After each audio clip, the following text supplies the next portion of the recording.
First priority എന്ന് പറയുന്നത് comfort ആയിരിക്കും.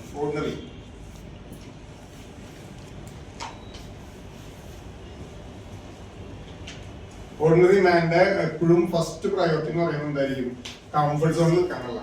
അതായത് കാലത്ത് ഒരു 10 മണിക്ക് അല്ലെങ്കിൽ 9 മണിക്ക് ജോലിക്ക് പോവാം, ഉച്ചയ്ക്ക് ഭക്ഷണം കഴിക്കാൻ വീട്ടിൽ വരാൻ പറ്റുകയാണെങ്കിൽ നല്ലതാണ്.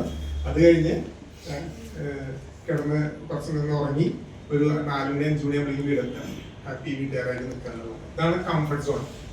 രണ്ടാമത്തെ പ്രയോറിറ്റി, ഫസ്റ്റ് പ്രയോറിറ്റി അവരുടെ കംഫർട്ട് സോൺ ആണ്. അത് കഴിഞ്ഞാൽ പിന്നത്തെ പ്രയോറിറ്റി എന്ന് പറയുന്നത് സെക്യൂരിറ്റിയാണ്. അതായത് നമ്മളിങ്ങനെ കംഫർട്ടായി പോകുന്നുണ്ട്, ഇത് മാക്സിമം എത്ര കാലം എങ്ങനെയാണെന്ന് പോകാൻ പറ്റില്ല. അതാണ് ഈ 60 വയസ്സിൽ പെൻഷൻ കിട്ടുന്നൊക്കെ പറയുന്ന വലിയൊരു അട്രാക്ഷൻ ആയിട്ട് മാറുന്നത്.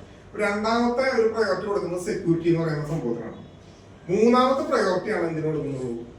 റിച്ച് എന്ന് പറയുന്ന സംഭവത്തിന് കൊടുക്കുന്നത്. ഇതാണ് ഒരു ഓർഡിനറി മാൻ്റെ ഒരു മാനസികാവസ്ഥ എന്ന് പറയുന്നത്.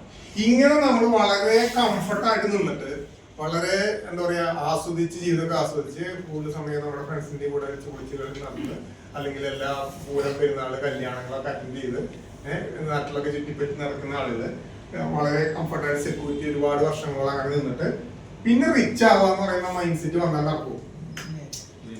നടക്കില്ല, നടക്കാത്തൊരു കാര്യം അത്. അപ്പൊ നമ്മൾ എന്ത് ചെയ്യണം? നമുക്ക് എക്സ്ട്രാ ഓർഡിനറി ആയിട്ട്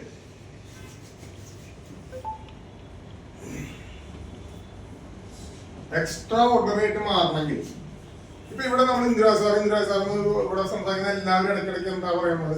അദ്ദേഹം നമ്മളിൽ നിന്നും ചെറിയൊരു വ്യത്യസ്തതയുണ്ട് അല്ലെ? ഇതിൽ വന്നിട്ട് ഒരു 5-6 മാസം കൊണ്ട് 10-30 ലക്ഷം രൂപ അദ്ദേഹം ഇൻകം ഉണ്ടാക്കി ഒരു കാർ എടുത്തു, ഒരു എക്സ്ട്രാ ഓർഡിനറി ആയിട്ട് മാറിയിട്ടുണ്ട്. അപ്പൊ അദ്ദേഹത്തിന്റെ ഒരു ഫസ്റ്റ് പ്രയോറിറ്റി എന്തായിരിക്കും? ഈ സാധനം നേരെ തിരിച്ചിട്ടാണ്.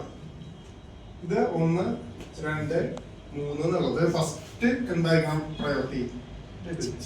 രണ്ടാമത് എന്തായിരിക്കണം? സെക്യൂരിറ്റി. മൂന്നാമത് ഇങ്ങനെ ഒന്ന് തിരിച്ചിട്ട് കഴിഞ്ഞാൽ കംപ്ലീറ്റ് കാര്യമാണ്. അതായത് എന്ത് വില കൊടുത്താലും റിച്ച് ആവണം എന്നുള്ളൊരു മൈൻഡ് സെറ്റ് കൊണ്ടുവന്നു കഴിഞ്ഞാൽ രാത്രി 12 മണിക്ക് വിളിച്ച് പ്ലാൻ പറയാൻ പോയാൽ നമ്മൾ പറയില്ലേ അല്ലെ? എന്ത് വില കൊടുത്താൽ നമുക്ക് റിച്ച് ആയേ പറ്റുള്ളൂ. നമ്മൾ സാധാരണ പറയാറുള്ള 1 വർഷം കൊണ്ട് 5 വർഷം കൊണ്ടൊക്കെ ഇന്ന സ്ഥലത്തേക്ക് എത്തുന്നതാണ്. ഇവിടെ പറയുന്നത് എന്താണ്? 1 മാസം കൊണ്ട് അല്ലെങ്കിൽ 3 മാസം കൊണ്ട് അല്ലെങ്കിൽ 6 മാസം കൊണ്ട് സെറ്റ് ആവുന്ന കാര്യം നമ്മൾ പറയുന്നത്. 2025 എന്ന് പറയുന്ന ഒരൊറ്റ വർഷം കൊണ്ട് തന്നെ വലിയ രീതിയിലുള്ള മാറ്റങ്ങൾ നമുക്ക് ഉണ്ടാക്കണമെങ്കിൽ പണ്ട് വരണം നമുക്ക് വലിയ സന്തോഷമാണ്. പക്ഷെ അതിനു വേണ്ടി നമ്മൾ എന്തെങ്കിലും ചെയ്യേണ്ടതാണ് അല്ലേ? എല്ലാവർക്കും സ്വർഗത്തിലേക്ക് പോകണം, പക്ഷെ മരിക്കാൻ വേണ്ടിയില്ലല്ലോ. മരിക്കാൻ വേണ്ടിയില്ലാണ്ട് സ്വർഗത്തിലേക്ക് ഉടലോടെ പോകണമെന്നാണ് നമ്മുടെ ആഗ്രഹം. അതായത് നമ്മളിങ്ങനെ രണ്ടുപേരും ജോയിൻ ചെയ്യിപ്പിക്കും, പിന്നെ പിന്നെ അവരോട് സംസാരിക്കൊന്നുമില്ല, നമ്മുടെ പണിയിട്ട് പോകും. പക്ഷെ ഈ 2 പേരും എന്ത് വേണം? അവര് നല്ല രീതിയിൽ വർക്ക് ചെയ്തിട്ട് നമുക്ക് വരുമാനം കൊണ്ടുവരണം. അതാണ് നമ്മുടെ ആഗ്രഹം. നല്ല ആഗ്രഹമൊക്കെ തന്നെയാണ്, പക്ഷെ അത് ഒരിക്കലും പോസിബിൾ അല്ല. നെറ്റ്വർക്കിൽ 2 പേരെ കൊണ്ടുവന്നൊന്നും അറിയില്ല. നെറ്റ്വർക്കിലുള്ള ഒരേ ഒരു ഗുണം എന്താ വെച്ചാൽ നമുക്ക് ഒരുപാട് എമൗണ്ട് ഇൻവെസ്റ്റ് ചെയ്യണ്ട, നമുക്ക് എംപ്ലോയീസിനെ വെക്കണ്ട, കാലത്തൊട്ട് വൈകുന്നേരം വരെ കട തുറന്നിരിക്കണ്ട, ഒന്നും ചെയ്യണ്ട. പക്ഷെ എന്ത് വേണം? നമ്മുടെ സമയം ഈ പറയുന്ന ഫസ്റ്റ് റിച്ചിന് പ്രാധാന്യം കൊടുത്തിട്ട് എനി ടൈം ഇറങ്ങിയിട്ട് നമ്മള് കംഫർട്ട് എന്ന് പറഞ്ഞ സാധനം നമുക്ക് ഉണ്ടാവില്ല ആദ്യത്തെ കുറച്ച് നാൾ. അങ്ങനെ നമ്മൾ ഇറങ്ങിത്തിരിക്കാൻ തയ്യാറായാൽ നമ്മൾ ഒഴിവാക്കേണ്ട ഒന്നാമത്തെ ഒരു കാര്യമാണ്